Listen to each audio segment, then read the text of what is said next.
It must be one of my most memorable moment to speak before a very august audience. Normally, I speak before historians, my fellow comparators, and others, but it must be a very, very enthralling moment to speak really before a different kind of audience and also quite far away from the Brahmaputra. I'm really honored for that. Thank you so much, Janabi, for inviting me and all the our teams. They have really helped me to overcome, come and speak here. I have just published a book which is called The Unquiet River, a biography of the Brahmaputra. The river talks in detail, the book talks about in detail about the river's journey over a long period of time. Obviously, I cannot afford to do that. And what I would like to do, I'd like to tell some small episodes of the river's history. There are many, many accounts of the river. There are many journeys that the river has taken. You can see this is a very popular Twitter image by Venkatesh, right? This is really wonderful. And my experience of seeing this river, both in India and Bangladesh, it is a wonderful experience. And more importantly, the river is, as I say to many of my friends, keep telling today here in this building also, that this is a pre-Himalayan river. The river came into existence before the Himalaya came in. And this must have been the witness or a register of witness of so many tumultuous events in our life, human life, non-human lives, as well as a deep geological life. Anyway, but this river is also very central to the Assam's body politics. This river is also central to the life of non-humans, the aquatic life, the plants, everything together. The river is central. Unfortunately, the historians and all others, they have always ignored the river as an abstract entity. It just flows, it carries the water. During the monsoon, it creates havoc. This is the modern story that you keep hearing. We considered that this river is only to be romanticized. We should feel proud of it. This is what we know about the river. Rarely we engaged with the river, either as a scholar, as a historian, or as in many others. There are excellent work by aquatic scientists, for example. There are excellent work by the seismologists on the river, because Assam is also a place of major petroleum production right from the mid-19th century. So we do have really good account of the geologists of this really long 150 years. Combined together, we can really get a sense of the frame of the river. There can be many stories, many anecdotes of the river, the life of the boats, life of the aquatic animals, the life of the gharials, crocodiles, the dolphins, the stories of the many crops, the floods, the gold washers, right? So many things can be told about the river because the river has actually taken all of them into account. What we should do, the best thing, we should actually take a boat into the middle of the river and see the Assam's landscape. That is what the best way to see. For me, I have no doubt that the river is actually the spine of Assam's modern history, or even a long history of the things. Unless and until we take the river into the centrality of our political discussion, our economic discussion, and all kinds of narratives, Assam history would be untold. It will be a half-baked story. We have wonderful stories about many other rivers of the world. For example, Kaveri, its stories are essentially the stories of political struggles around the water sharing story. Or the Narmada, it is the stories of another political struggle. Or the stories of Ganga, where it is full of the stories of religion, mysticism, culture, which are really fascinating. But we also need to go much deeper into the timeline of both the human timeline as well as the geological timeline, which can actually give a really fascinating aspect, fascinating story, fascinating insights into the making of this river. Once we see this river as a spine, long history, our understanding of a regional history of India or a river's own history would be much more rewarding and much more fulfilling. And this is what I had tried to do with my little ability in the book. For today's talk, what I have done, I tried to think about the river's geological frame. That is also really equally fascinating. I would like to read out very slowly from my written text. I hope you would like to bear with my attempt in this thing. You know, the Brahmaputra is an offspring of a natural past. Most of the rivers are not natural in that sense because they have undergone many mechanical transformations because of mathematics, because of many formulas. You can see the European rivers, they had full of mathematical formulas. Unfortunately, Brahmaputra is still a rural river in that sense. Geological contingency, rather than the human labor, have shaped its history. The region had witnessed many great earthquakes. 1950, 8.75, 1897, 8.6. These are really big earthquakes that have come in the recent times, and they have shaped the histories of the river. We don't know how repeatedly these earthquakes are occurring in the immediate past. Until recently, humans could not fundamentally change the river, while amendments have imposed certain constraints. The river has miraculously escaped the domination of the age of technology. Unlike many great rivers of the world, the Indus, the Yellow, the Mekong, the Nile, the Yangtze, the Brahmaputra is still largely untamed, little touched by the powers of dredgers, dynamite, near mystical mathematical formulas, dams, and the locks. There are no storage dams on this Brahmaputra to produce electricity, nor has it been subjected to major hydroengineering projects. Stray ideas of straitjacketing the river's braided beds into a single narrative channel were never translated into reality. There has been no large-scale dredging of the river to excavate the river's rising bed.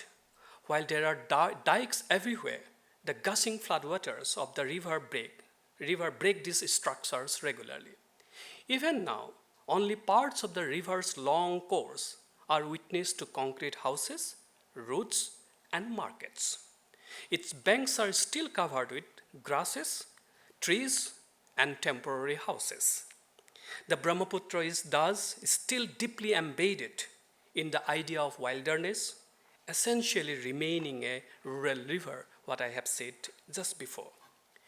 In contemporary popular narrative, the river and its environment are seen as one of the last bastions of nature. But this is only partly true. An environmental history of the Brahmaputra can tell us a different story. It will be a never-ending story of indiscernible environmental transformation of the river, the surrounding landscape, and the life therein. For many, the river is a geological wonder.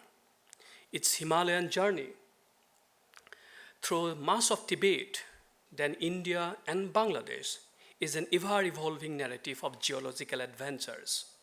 The river's physical condition is influenced by every second by the Himalayas and its environment.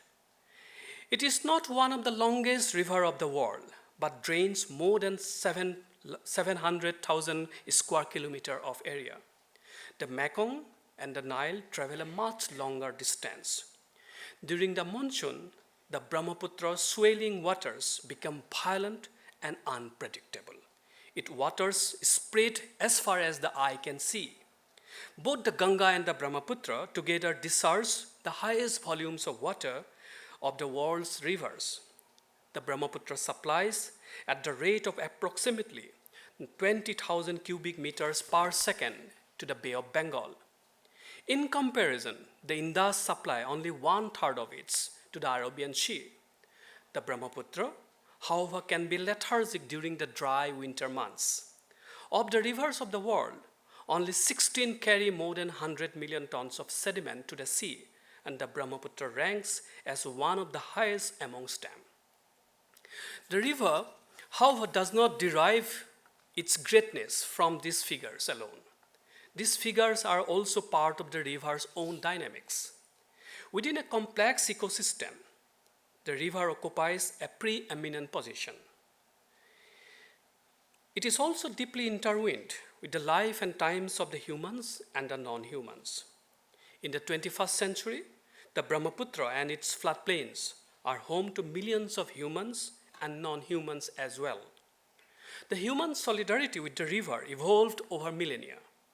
Since ancient times, it has acted as a geographical passage for the exchange of goods produced in the floodplains, hills, and remote areas.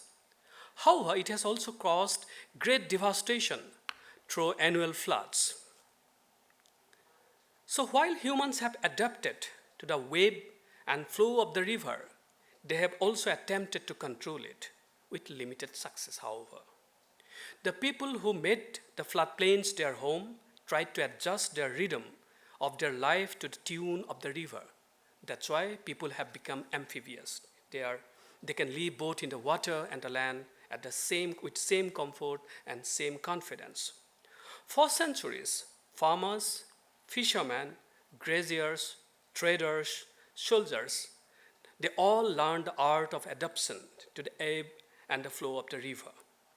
This human adaptability to the river became possible as they recognized that land and water were inseparable. The river and its floodplain are home to many species of fauna as well, many of which are relict. Of them, the greater one-horned rhinoceros, elephants, and tigers, as able swimmers, have been able to withstand the ferocity of floods, and they escape to the higher land during the flooding season. Varieties of fish, birds, snakes, tortoise, as well as gangetic dolphins have made the river their home. Once upon a time, it was also home to the crocodiles, including the gharial and ancient Triassic creatures. How does one begin to tell the story of this river? Perhaps we should start with the tale of the origin and then move to the other facets: water, sand, and the floodplains. Where did the Brahmaputra's waters arise? How does the sand move?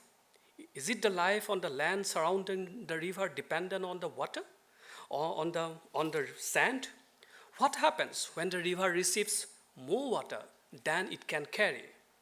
To answer all these questions, we turn to the branch of science of geology and its many branches, including hydrology and geomorphology. An understanding of this deep history of the river is essential for a sense of long and turbulent times that river has undergone and will experience in the future. This geological history can give us a glimpse of how dynamic the river is, how the many elements, sand, water, and the continuously changing climate contribute to this dynamism, how the emergence of hills and the mountains surrounding the river gave it a new momentum over a long period of time. The Brahmaputra itself has many lives and will undergo many transformations in the future. Despite this extraordinary dynamic character, the river, its vast floodplains, the hills and the mountains have collectively created a living space for plants, fauna, and people. The river's upper course has long been an enigma. It took several centuries of exploration and surveys to arrive at our current understanding of it. The Brahmaputra is formed by the meeting of three mountainous rivers, the Dihang, Dibang, and the Luhit. Dihang, Dibang, and the Luhit. Geologists, geographers, following the modern convention of the recognizing the river, which carries more water as the chief river, identified Dihang, which is really to the left, as the principal river. The Dihang is known as Sangpo Further North. Sangpo originates in the Himalayan glacier mass at an elevation of 5,300 meters, flows for 1,100 kilometers through Tibet, enters India at Arunachal Pradesh, where it is known as Siang, and finally enters Assam at Kobo, west of the town of Sadia. In Assam, the river becomes Dihang. The Dibang and Lohit joins the Dihang at Kobo to form the Brahmaputra. The river moves out of Assam at its western frontier of Dhuburi, taking the name of Jamuna as it enters Bangladesh. It meets Ganga, known as Padda, along this stretch and is then joined by Meghna. The river empties into the Bay of Bengal as Meghna after traversing a distance of 700 kilometers in Bangladesh. The Brahmaputra is closely connected to the Himalayas. The latter undergoes a process of never-ending geological transformations, as I have repeatedly said earlier. The Himalayan drama is unfolding every second, and the river experiences this drama at every moment. The Himalayas terrestrially connects the Indian subcontinent, as we all know, with Europe in the west and the remaining parts of Asia in the north and in the east. The rise of Himalayas intensified the monsoon. The monsoon and the Himalayan glaciers have shaped an elaborate network of rivers.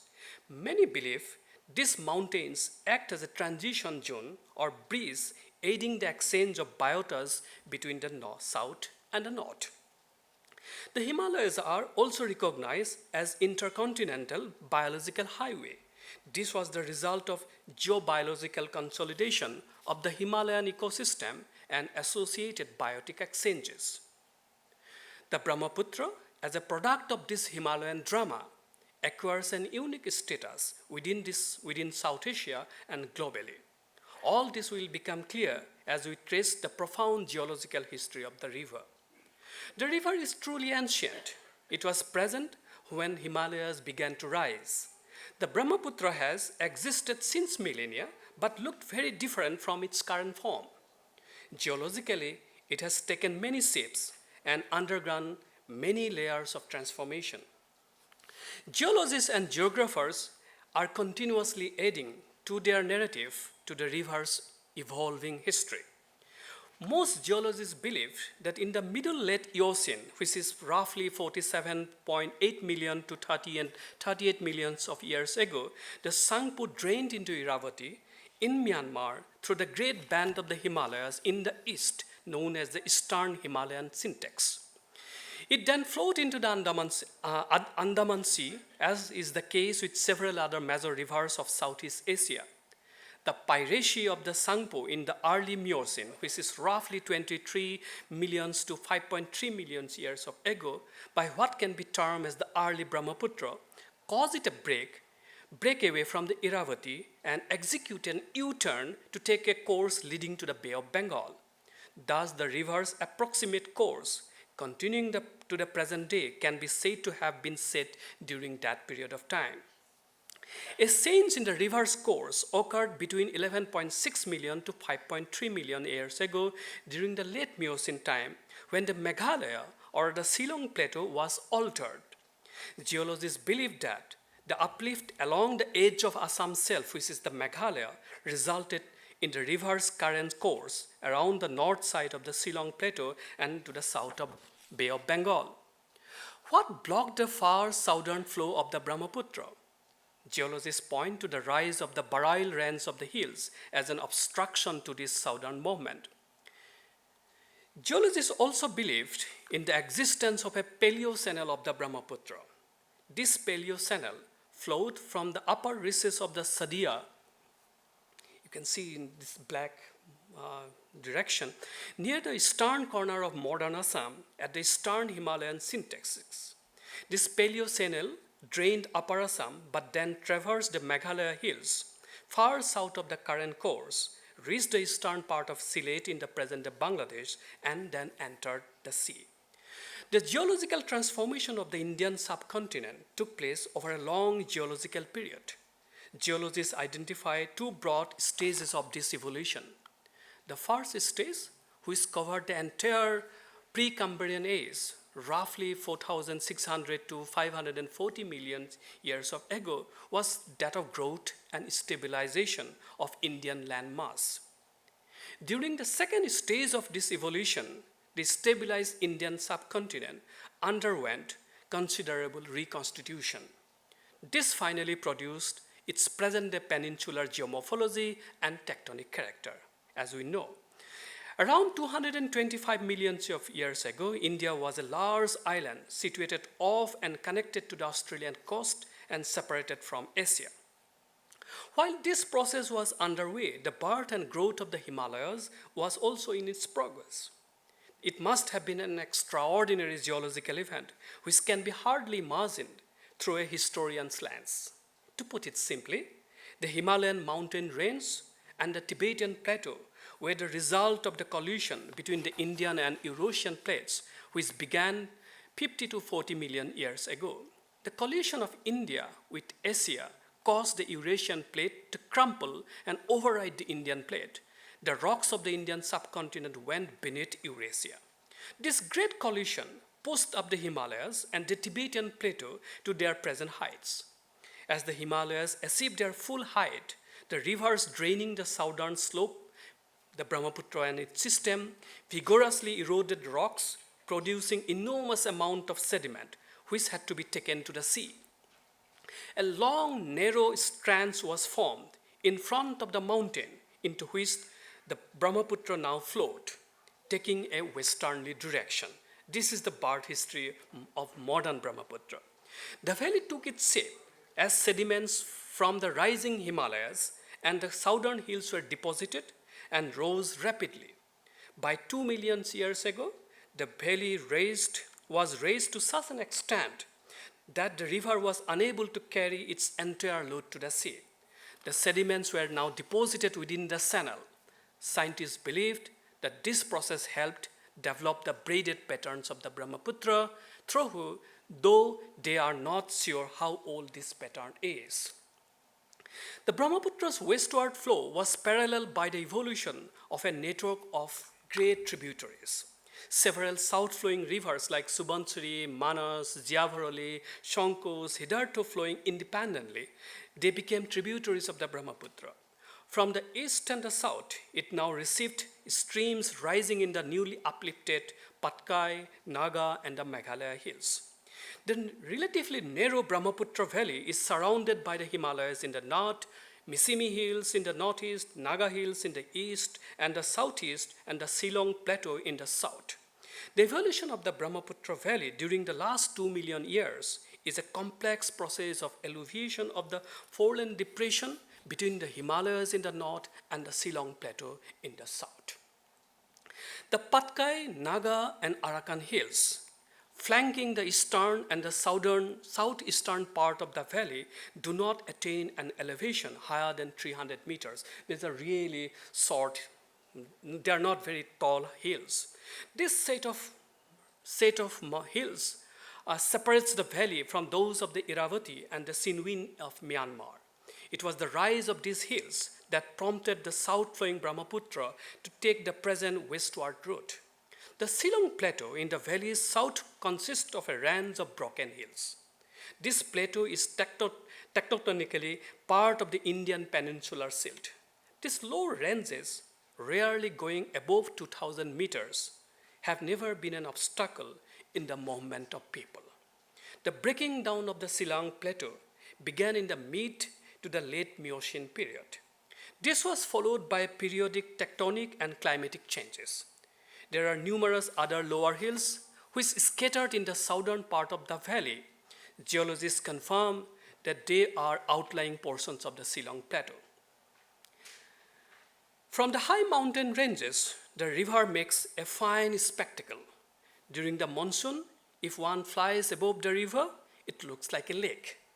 While the river is crucial for making of a floodplain environment, the surrounding mountains and the hills are equally important. They regulate supplies of snowmelt for the upper reaches of the Brahmaputra and its northern tributaries. They are also the storehouse of billions of tons of sediments that the river and its tributary receive every day. The eastern Himalayas, in sharp contrast to the western and the western Himalayas running across northern India, rise rapidly from the foothills. This sudden rise of the mountains affected the courses of the northern tributaries of the Brahmaputra. Flyers can easily spot how, after debuting sharply from the mountains, these rivers flow quite calmly through the floodplains. After originating in the Himalayas at an elevation of 5,300 meters, as we said earlier, the Brahmaputra flows at an average altitude of 3,600 meters through Tibet. Leaving the Tibetan plateau, it makes a U-turn to India after cutting through two eastern Himalayan peaks, Mount Gayola Peri and Mount Namsa Barwa, which is 7,800 meters tall, in a series of rapids and cascades.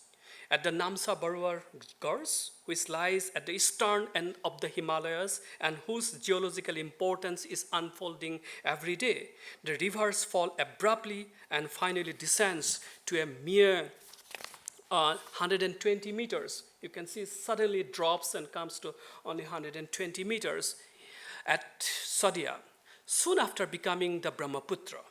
As it flows through the valley, its elevation drops further to 50 meters at Guwahati and 28.4 meters at Dhuburi in Assam's west. After entering India, following a sudden plunge at the Namsa Barwa Falls, the river flows sluggishly at a speed of 1.1 to 0.2 meters per kilometer till it moves out of Assam at its western frontier at Dhuburi. This, however, does not mean that the water velocity is very slow. According to one estimate, throughout Assam, it descends at an average speed of only 0.16 meter per kilometer. The Brahmaputra now flows through a wide channel. The average width of the channel is estimated as 8 kilometers, but expands to 18 to 21 kilometers and more to occupy about 1/10 of the valley, which is about 80 to 90 kilometers wide. The river further travels 700 kilometers to the south along the Ganga and Meghna in recent centuries to merge with the Bay of Bengal. As many other rivers of the world, the river scientists have produced some mind-boggling statistics regarding the Brahmaputra. These numbers are not static. They change regularly, both due to the new findings and also the changing nature of the river and also its ecological context. They tell us how much water and sands the river carries in its journey to the Bay of Bengal. The river acquires its power, its dynamism, its entire character, all from which determines the life and times of the humans, flora and fauna, all from these numbers. With an average annual discharge rate of about 20,000 cubic meters per second at its mouth, it is the fourth largest river in its term of discharge. The Brahmaputra, along with the Ganga, carries nearly 6 million cubic feet of water per second to the Bay of Bengal. These waters can fill approximately 68 typical swimming pools in a second used during the Olympic Games. This is 3 times higher than the Mississippi. The river and its tributaries also collects water from a vast area, constituting an estimated 6% of India's geography. Only 10 more rivers across the world are ahead of it, and in terms of this drainage area. How much water does the river carry? The practice of noting down this aspect of India's Himalayan rivers began in the 18th century. We didn't have such figures for the early centuries. A British officer, Willox, in the 1820s, he estimated that almost 4,250 cubic meters of water rushes by Gwalpara, which is the western frontier of Assam, per second. Till the late 19th century, this figure continued to be accepted. But after that, more and more British and Indian surveyors, they came up with different figures for the Ganga and Brahmaputra, as earlier figures came to be contested. More convincing figures were produced in the last century. Estimates in 1959 to 1979 indicate that when the river leaves Assam at Jugigupa, it sends out an annual average of 17,000 cubic meters of water per second to Bangladesh, which is little less than the waters of Lake of Caspian. The water volume rises greatly during the floods.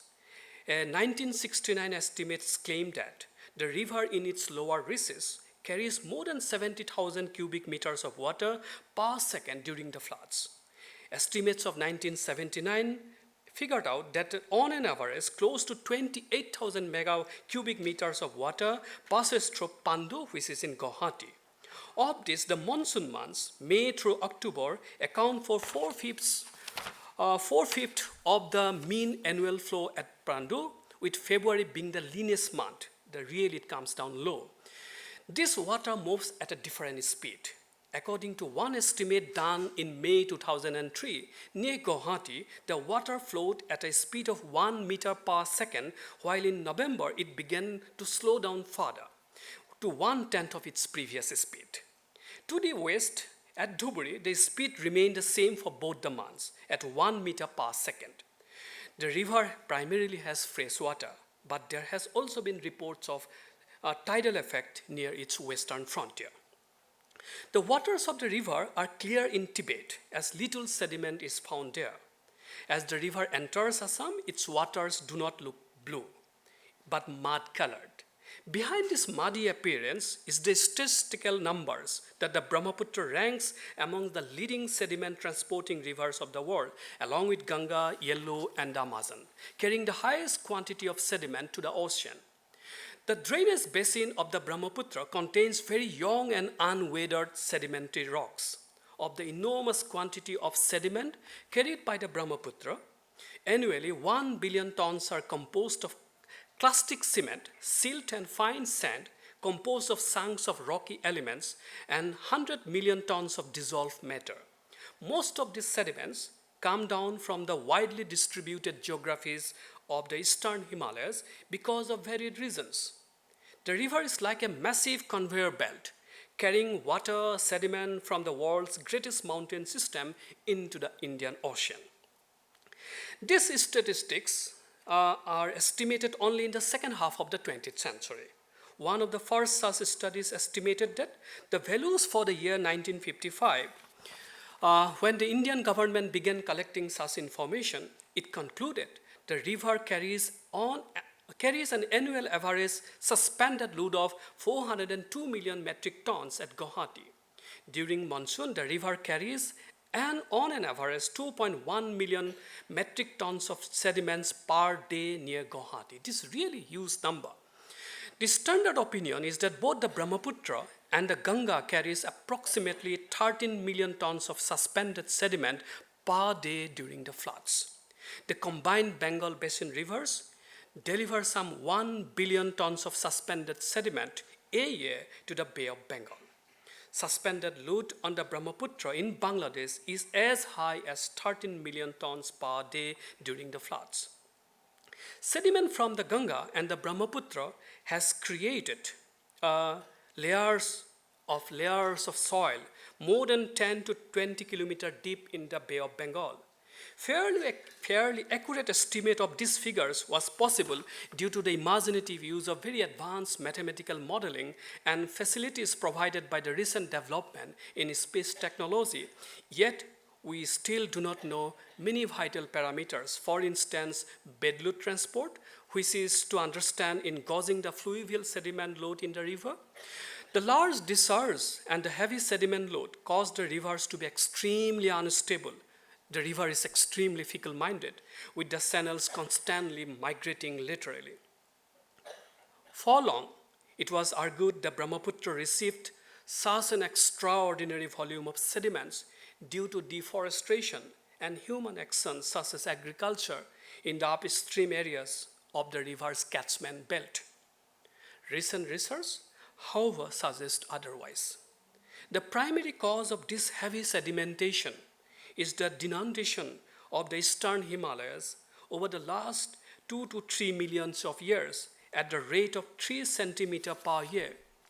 Scientists have suggested that this high rate of denudation is because of the rapid uplift of the Himalayas, leading to a steeper gradient of the streams cutting into the mountains. Apart from this, the Brahmaputra's great volume of sediment is probably attributable to the high monsoonal precipitation and the recurring earthquakes, as well as mega floods mega floods caused by the landslides and the glacial lake outburst in Tibet. Stream incision, along with the hill slope instability, have most likely led to the large number of landslides in the river's drainage upstream in the Tibet. The upland valley has been weathered by massive floods in the past. Plenty of evidence of such mega floods can be found in the Sangpo River gorge. Such floods caused enormous quantities of water to be released into the Brahmaputra. A Holocene mega flood caused 5 million cubic meters of water per second to be released. A recent mega flood of 2000 almost caused the river to dry up for a few days. Approximately 70% of these suspended materials are retained in the channel, in contrast to the Yellow River, whose bed retains only 40% of this sediment. It is the weight of this sediment and the decreasing water velocity that compel the sediments to slow down. It cannot move, it does not have the energy to walk further down. Calculations of the river sediments per square kilometer suggests that the river receives more sediment from the eastern Himalaya syntax compared to the Tibetan plateau. The northern Himalayan tributaries carry more sediments than the tributaries emanating from the Meghalaya hills. How does this sediment impact the river? The river's bed has long been rising over a long period of time. A study based on the observation done for the period 1903 to 1979, it estimated that on an average, the river's bed was rising annually by 16 centimeters. 1/5 of a meter. Aggradation of the river increases rapidly during earthquakes because of landslides. The 1950 earthquake generated a large debris load for the river. As the river's bed rises but continues to carry the same volume of water, it seeks to expand its channel's width. In many places, the river's channel width has continued to expand, the most well-known example being that of Dibrugarh, where the river now has a width of more than 10 kilometers. Sedimentation also contributes to the braiding of the river. The physical journey of the sand is a key part of the story of the river's long history. The sand, earthen grains consisting of particles as tiny as 0.06 to 0.09 millimeter in diameter, is carried and dispersed in the floodplains by the Brahmaputra. Sand has been carried by the river from its very beginning. Sand is not only highly mobile, but also powerful and active. The sand moves by rolling, sliding, and hopping along the bed. Finer sand move out of the channel during the overbank floods. Sands do not settle down near the rivers. During March every year, when high pressure over the Bay of Bengal intensifies and western disturbances move along the eastern Himalayas, wind blows over the valley, lifting dust from the dry banks of the river, giving Assam's skies a gloomy look. Most of the time, March, April, my house would be full of such kind of dust. Along with the coarse sand, sediments contain silt with finer micronutrient. This provides nourishment to the plants, have been key to the floodplain's productivity.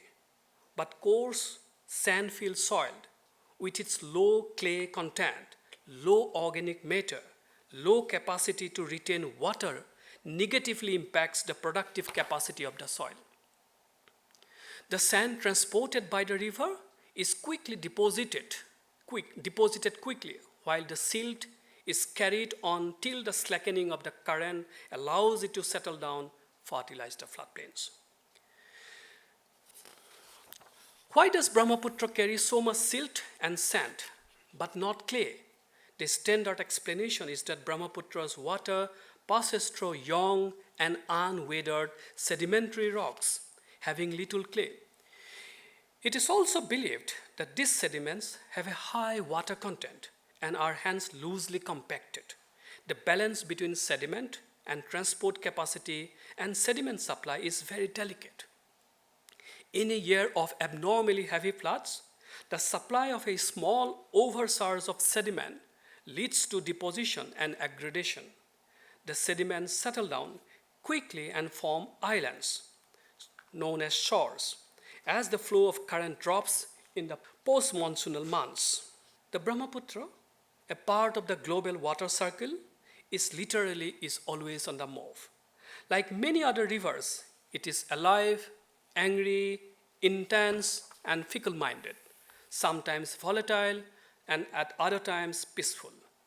The river is truly the sculptor of Assam and Assam's modern history. The sediment, the water, the sand, all these stories are part of Assam's modern history. We have ignored it.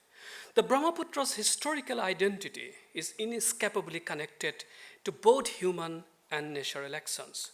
With its own mind, the Brahmaputra, beyond these figures, has a life beyond these numbers. It is a unique river, not only in not being tamed like many other big rivers, but also for its fragile and complex geological, geomorphological, and hydrological features, some of which I have outlined. The river basin has a long history of high rainfall and of a long wet season. The monsoon and the Himalayas influence it tremendously. The river's environmental features have taken shape over a long period of time, as we have seen. Let me conclude by suggesting that Assam's history cannot be understood without factoring the environmental setting created by the Brahmaputra. The river has undermined the course of Assam history, including big and small events. It will probably continue to support humans and non-humans if it is allowed to flow freely without any hindrance in its course. Thank you so much.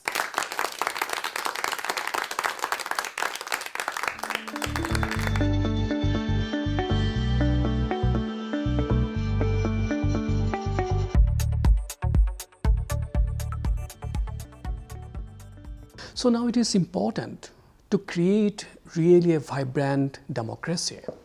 We need to have this kind of debates, this kind of spaces, right? This will where everyone can engage, they can critique, they can debate, they can disengage, they can disagree with the findings of the others, and the experts' knowledge can be translatable into easily comprehensible public knowledge.